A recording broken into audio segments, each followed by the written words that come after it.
নিজের আমিত্বটার ভিতরে এই দুর্নীতি বিরোধী চিন্তাটা আনতে পারি, তাহলে আমার মনে হয় অনেকটাই আমরা অন্য কোন প্রতিষ্ঠান, কোন সংস্থা, কোন দপ্তর, কোন ব্যক্তিটি কাজ করবে সেটার দিকে আর আমাদের তাকিয়ে থাকতে হবে না।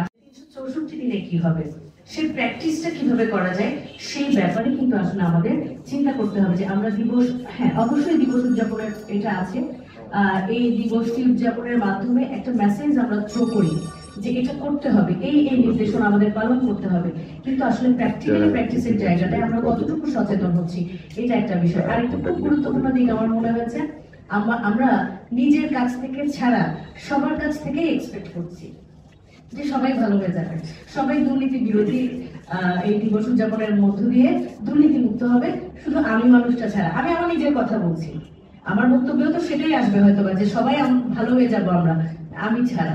এই আমিটাকে যদি আমরা ঠিক করতে পারি তাহলে আমার মনে হয় আর কারো দিকে আমাদের দেখার প্রয়োজন নাই। প্রত্যেকেই যদি নিজের আমিত্বটার ভিতরে এই দুর্নীতি বিরোধী চিন্তাটা আনতে পারি, তাহলে আমার মনে হয় অনেকটাই আমরা অন্য কোন প্রতিষ্ঠান, কোন সংস্থা, কোন দপ্তর, কোন ব্যক্তিটি কাজ করবে সেটার দিকে আর আমাদের তাকিয়ে থাকতে হবে না। সবচেয়ে বড় কথা যেটা, আমরা কিন্তু এখনো পর্যন্ত আমাদের জায়গা থেকে, আমাদের যারা প্রফেশনাল জায়গায় আছেন তাদের কাছে আমাদের এক্সপেকটেশন, আমাদের স্কুল কলেজের শিক্ষকদের কাছে আমাদের এক্সপেকটেশন, কেন বাবা মার কাছে আমাদের এক্সপেকটেশন থাকতে পারে না? এই কাজটা তো বাবা মার কাজ।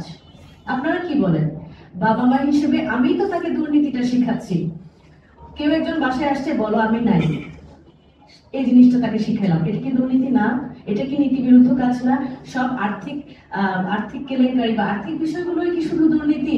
আমি যে তাকে মিথ্যে কথা বলাটা শিখাচ্ছি, আরেকজনকে অসম্মান করাটা শিখাচ্ছি, হয়তো আমাদেরই চাচা, আমাদেরই জ্যাঠা, আমার বাবা মাই আমাকে শিখিয়ে দিচ্ছেন যে তার সাথে কিভাবে বেয়াদবি করতে হবে, এটা কি দুর্নীতি না?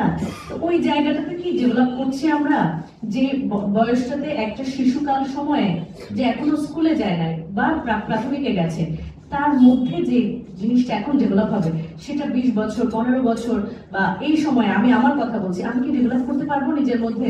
এটা একটা বিশাল, এই প্র্যাকটিসের জায়গাটাতে অনেক কঠিন হয়ে যাবে, কারণ আমার সবগুলো কাজ আমার মাথায় সেট করা, এই কাজটা আমি কিভাবে করব, তাই না? ওই জায়গা থেকে নিজেকে বের করে আনা এই সময়টাতে খুবই টাফ। আমি মনে করি হ্যাঁ, তারুণ্যের যে শক্তিটা, এটা অনেক বড় একটা শক্তি, এখানে চেঞ্জের সুযোগ আছে, তবে সেটা আমি মনে করি শিশুকাল থেকে এবং পরিবার থেকেই এটা হওয়া উচিত। আমাদের হয়তো অনেক ভুলভ্রান্তি প্রতিনিয়ত হচ্ছে, আমরা নিজেরাই বুঝতে পারছি না আমাদের ভুলটা কোথায় হচ্ছে। তা আমরা এই কাজটা নিজেদেরকে দিয়েও করতে পারি, আমাদের সন্তানদেরকে দিয়েও আমরা শুরু করতে পারি, যেন সামনের যে প্রজন্মটা আসছে তারা যেন এই ভুলগুলো না করে এবং এই প্র্যাকটিসটা যেন তাদের মধ্যে থাকে। তো আমি বলবো এটা আসলে দায়িত্বটা আমাদের সবার। অভিভাবক যারা আছেন, বাচ্চারা যারা আছে, তারা এখনো ছোট, তার কোনটা ভালো কোনটা মন্দ এটা একটা ওয়েব শব্দ, সেই ভালো মন্দটা তো আমাদেরকে চিনাতে হবে শিক্ষক হিসেবে।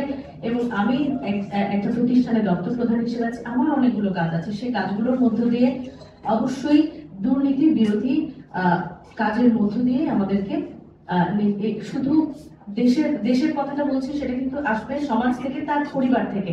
ছোট ছোট অনেকগুলো পরিবার যখন এই দুর্নীতি বিরোধী প্র্যাকটিসটা করবে, তখন কিন্তু দেশের সামগ্রিক জায়গায় দেশের কাজটা হবে, এভাবে ওয়ার্ল্ড ওয়াইড হবে।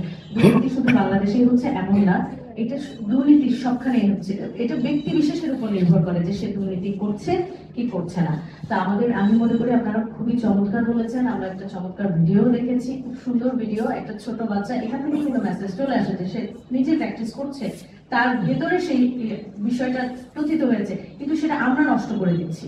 সে ভাবছে যে সততা স্টোরে গিয়ে আমি এটা শিখেছি, কিন্তু সে যখন বাসায় আসবে, সে যখন তার সিনিয়র কারোর কাছে আসবে, এই বিশ্বাসটা আমরাই নষ্ট করে দিচ্ছি যে না, এভাবেই তো করার প্র্যাকটিস, এইভাবে না। তো এই জায়গাটাকে আসলে আমরা সবাই ফ্রেশার ছিলাম, হয়তো অনেক ক্ষেত্রে এখনো আছি, আমরা আসলে সিস্টেমের মধ্যে পড়ে আমাদের এই ফ্রেশনেসটা নষ্ট হয়ে যাচ্ছে।